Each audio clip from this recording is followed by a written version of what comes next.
Hello friends, welcome back my channel. आज की इस वीडियो में आपको पंचभिक्षु और पंचभिक्षु की कहानी सुनाऊंगी। कार्तिक मास में सुबह 5 दिन तक पंचभिक्षु की पूजा करें। एकादशी द्वादशी को उपवास करें।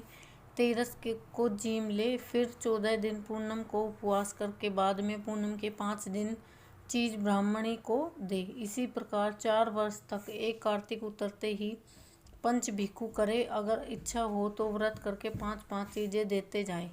5 साल व्रत करके पूरा होने के बाद 5 जोड़ा जोड़ी से ब्राह्मण व ब्राह्मणी को भोजन कराएं और दक्षिणा दें। यदि इच्छा हो तो 60 रुपये रखकर साधु जी के पैर छूकर उनको भी दे दे। पंचभिक्षु की कहानी। एक साहूकार के बेटे की बहू थी जो बहुत सुबह उठकर कार्तिक के महीने में रोजाना गंगा जी नहाने जाती थी। पराये पुरुष का मुंह नहीं देखती। एक राजा का लड़का था। जब भी गंगा जी नहाते जाता तो और सोचता कि मैं इतनी सुबह नहाने आता हूँ तो भी मुझसे पहले कौन नहा लेता है। 5 दिन कार्तिक के रह गए। उस दिन साहूकार की बहू तो नहा के जा रही थी। राजा का बेटा आ रहा था। खुड़का सुनकर वह जल्दी जल्दी जाने लगी तो उसकी माला मोचड़ी टूट गई।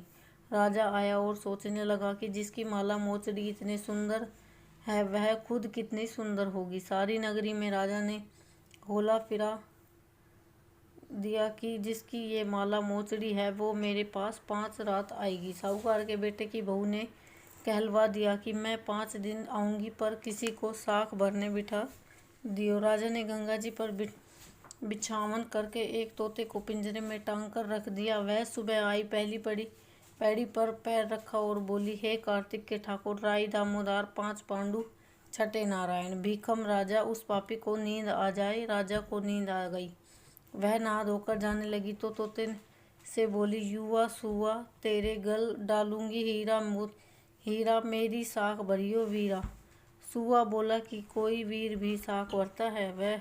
वह बोली, सुआ सुआ, सुबह तेरे पग घालूंगी नेवर, साख भरियो मेरे देवर। सुआ ने कहा, अच्छा भाभी, मैं तेरी साख भरूंगा। वह तो कहकर चली गई। राजा हड़बड़ा कर उठा। सुआ से पूछा कि सुआ वह आई थी कैसी थी। सुआ बोला, आभा की सी बिजली, होली की सी झल, केला की सी कामिनी, गुलाब का सा रंग। राजकुमार ने कहा कि आज मैं उंगली चीर कर बैठूंगा कि मुझे नींद नहीं आएगी। दूसरे दिन वह उंगली चीर कर लेट गया। जब वह आई और भगवान से प्रार्थना करने लगी तो फौरन राजकुमार को नींद आ गई और वह नहाकर चली गई। तब उसने उठकर तोते से पूछा कि उसकी कई सारी बातें बता दी। तब राजकुमार बोला, मैं आंखों में मिर्च डालकर बैठूंगा, और रात को मिर्च डालकर बैठ गया। वह आई और प्रार्थना करी जिससे राजकुमार को नींद आ गई। वह नहाकर चली गई। तब राजकुमार ने तोते से पूछा कि क्या वह आई थी। तोते ने कहा, हाँ आई थी। फिर उसने कहा, आज तो बिना बिस्तरे के बैठूंगा, और वह रात को भी बिना बिस्तरे के बैठ गया। जब वह नहाने आई तो फिर भगवान से वही बात कही। राजकुमार को नींद आ गई। तब वह नहाकर जाने लगी तो आंख बंद करके चली गई।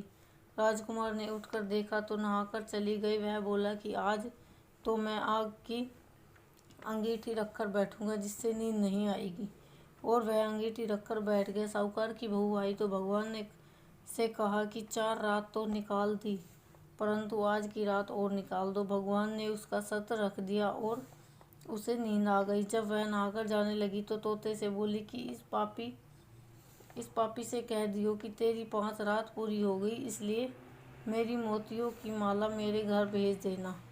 सुबह राजा के लड़के ने तोते से पूछा कि क्या वह आई थी। तोते ने कहा कि हाँ वह आई थी और उसने अपनी माला मंगवाई है। तब राजकुमार ने सोचा कि वह तो सच्ची थी, उसका तो भगवान ने भी शर्त रख दिया। थोड़े दिन बाद राजकुमार के शरीर से कोढ़ निकल गया और वह तड़पने लगा। राजा ने ब्राह्मण को बुलाकर पूछा कि मेरे बेटे का शरीर क्यों जल रहा है। तब ब्राह्मण ने कहा कि वह पतिव्रता स्त्री पर बुरी नज़र रखता था, इसलिए वह रोग लगा है। तब राजा ने पूछा कि अब कैसे ठीक होगा। ब्राह्मण ने कहा कि उस साहूकार की बहू को धर्म की बहन बनाने और उसके नहाए हुए जल से नहाए तो उसका कोढ़ ठीक हो जाएगा। राजा ने उसकी माला लेकर उसके घर गए और साहूकार से कहा कि यह माला आपकी बहू की है और उसके नहाए हुए जल से मेरे बेटे को नहला दो। साहूकार ने कहा, वह किसी पराये पुरुष का मुंह नहीं देखती। इस नाली के नीचे राजकुमार को बैठा देना। जब वह नहाएगी तो ऊपर से वह पानी गिर जाएगा। बाद में राजकुमार बैठ गया और नहाया तो उसकी चंदन जैसी काया हो गई। हे पंच भिक्खू, देवता जैसे साहूकार की बहू का सत रखा वैसा सबका रखना। कहते सुनते उकारा भरते अपने सारे परिवार का सत रखना। पूनो नहाई पड़वा नहाई, 5 रतन पंच तीरथ, पंच भिक्खम नहाई। 1 टका मेरी गांठ में सुनियो रघुआई। आधे लाई आंवला आधे की राई।